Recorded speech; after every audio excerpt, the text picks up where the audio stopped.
punya kebun alpukat. Nah, untuk SOP alpukat yang masih belum produktif dan yang sudah produktif, aplikasi base farmingnya gimana, Pak Wan?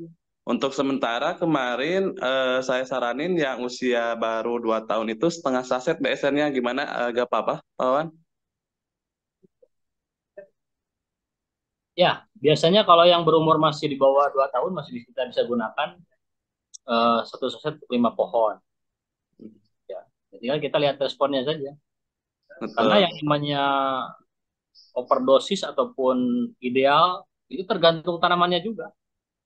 Ada kalanya tanaman yang berumur, tanaman belum menghasilkan, diberikan satu saset aman-aman saja ada.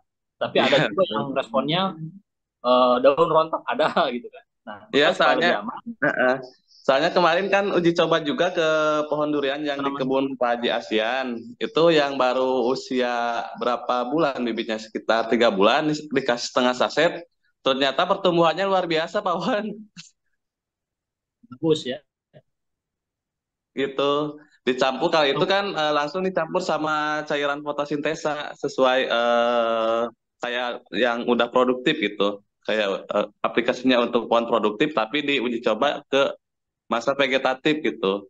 Tapi alhamdulillah pertumbuhannya sangat bagus. Oleh karena itu coba juga di alpukat apakah sama atau gimana gitu, kawan. Ya, jadi begini ya. Secara prinsip dosis ini kan sangat berpengaruh sekali ya terhadap respon setiap komoditas tanaman.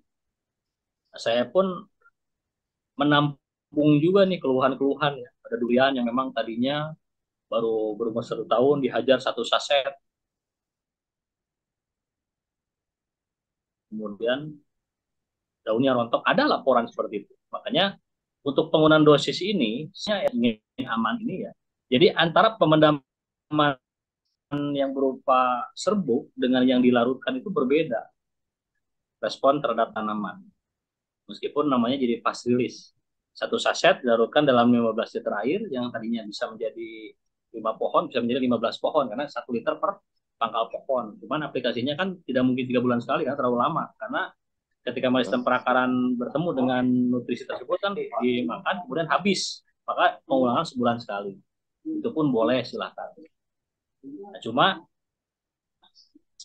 eh, penggunaan dosis yang tadi umurnya di bawah 1,5 di bawah 1,5 tahun diberikan setengah saset ya dalam dalam konteks edukasi saya tidak pernah menyarankan seperti itu karena tadi ya ada beberapa yang kondisi tanaman yang ternyata tidak sanggup menerima itu dan akhirnya terjadi overdosis ada juga seperti itu. Jadi intinya kalau ingin aman sebetulnya harus dilarutkan. Nah, kalau Betul. dilarutkan insya Allah tidak akan overdosis karena kan sudah berupa nutrisi yang siap dikonsumsi oleh sistem perakaran. Betul. Jadi seperti ini aja ya Pak untuk tanaman alpukat yang belum produktif itu aplikasinya sebaiknya dicairkan aja dulu ya Pak. Aplikasinya 1 bulan sekali mungkin kalau Nah, dicairkan boleh seperti itu silakan ya. kalau ada sumber air. Mm-mm.